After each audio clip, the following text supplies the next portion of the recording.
امام محمد اور امام کسائی ایک دن میں فوت ہوئے تو ہارون رشید نے کہا کہ دفن العلم والنحو والعربیۃ فی یوم واحد، ہم نے علم اور عربی ایک دن میں دفنا دیا۔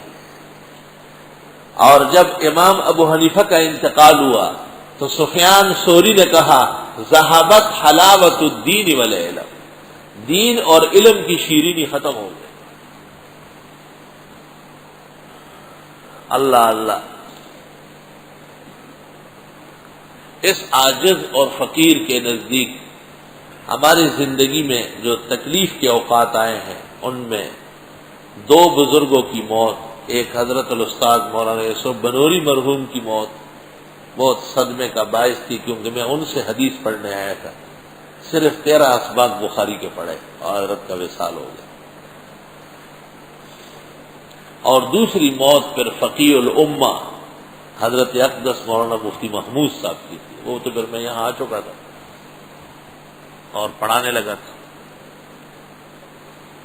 اللہ اللہ، شیخ الاسلام شیخ العرب والعجم مولانا حسین احمد مدنی سے کہا گیا، جب حضرت فیض آباد سے روانہ ہوتے تھے یا سلہٹ سے، بڑے محبوب دوست تھے وہاں، حضرت ہماری جدائی کا آپ کو صدمہ ہے؟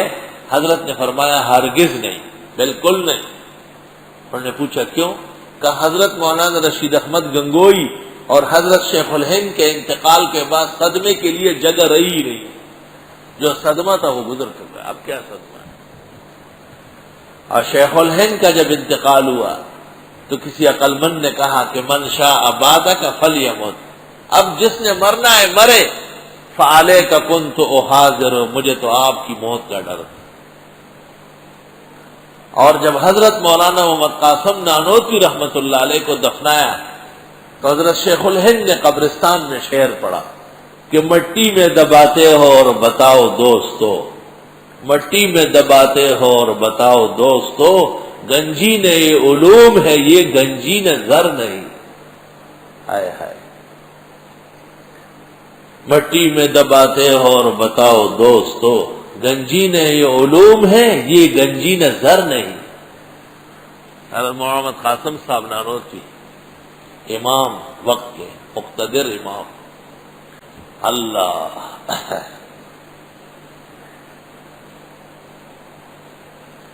بادِ صبا تو آج بہت مشک بار ہے، شاید ہوا کے رخ پہ کھلی زلف یار ہے۔ حضرت مولانا سید صبا حسن کے انتقال پر یہ شعر صادر ہوا، بادِ صبا تو آج بہت مشک بار ہے، شاید ہوا کے رخ پہ کھلی زلف یار ہے۔ الحمدللہ رب العالمین الرحمن الرحیم مالک یوم الدین۔ قیامت صغریٰ اور قیامت وسطیٰ اور بڑی قیامت جب آئے گی وہ قیامت کبریٰ ہوگی۔ قیامت کا وقوع نقلاً عقلاً ہے، نقول سے مراد وحی ہے اور روایات ہے۔ وحی خداوندی کا فیصلہ ہے کہ یہ دنیا عارضی اور مجازی ہے اور اصل حساب کتاب کی جگہ وہ یوم الآخرت ہے، اور عقل یہ تقاضا کرتی ہے کہ اس زندگی کے اختتام پر پھر حساب ہو، کیونکہ ہم دیکھتے ہیں کہ ایک ظالم ظلم کرتا ہے اور مظلوم اس کے نیچے پٹتا ہے، اور ظالم کو ظلم سے کی سزا دینے والا کوئی نہیں آیا، اور مظلوم کے سر پر دست تسلی رکھنے والا کوئی نہیں آیا۔ ایک جہان ہونا چاہیے جس میں ظالم کو پکڑے اور اس مظلوم کو اس کے فریاد کی جزائے خیر دے دے، بہترین بدلہ دے۔ ہمارے رسول جناب نبی کریم صلی اللہ علیہ وسلم نے ارشاد فرمایا ہے کہ قیامت قائم ہو جائے گی، تمام حیوانات کا حشر ہوگا، اٹھائے جائیں گے، حتی تقتص الشاۃ الجلجا عن الشاۃ القرناء، یہاں تک کہ بے سینگ بکری، اس کو سینگ والی نے مارا تھا تو قیامت کے دن اس کو سینگ دیے جائیں گے، وہ اس کو مارے گی۔ اللہ کا نظام عدل ہے۔ اس کے بعد ان کو کہا جائے گا مٹی ہو جاؤ، سارے حیوانات مٹی ہو جائیں گے۔ وَيَقُولُ الْكَافِرُ يَا لَيْتَنِي كُنتُ تُرَابًا، پھر کافر بھی کہیں گے اے کاش کہ میں بھی مٹی ہوا ہوتا۔ اب تو گھبرا کے تو کہتے ہیں کہ مر جائیں گے، مر کے بھی چین نہ پایا تو کدھر جائیں گے۔ اللہ تعالیٰ تمام مراحل آنے والے آسان فرمائے اور عزت و شرف اور سرخروئی کے باعث بنائے۔ مالک یوم الدین، اللہ تعالیٰ مالک ہے روز جزا کی۔ اللہ تعالیٰ تو ہر چیز کے مالک ہے، لیکن دنیا میں اللہ تعالیٰ نے لوگوں کو بھی کچھ نہ کچھ ملکیت دی ہے نا۔ بادشاہ سخی ہے بہت، جیسے مدرسہ ہمارا ہے لیکن تیپائی آپ کو دی، جگہ آپ کو دی، قرآن مجید آپ کو کچھ دنوں کے لیے یہاں مہمان رکھا ہے تو کچھ چیزیں بھی آپ کے حوالے ہیں۔ اسی طرح سب کچھ خدا کا ہے، لیکن یہ فلاں ملک کا بادشاہ، یہ فلاں گھر کا مالک۔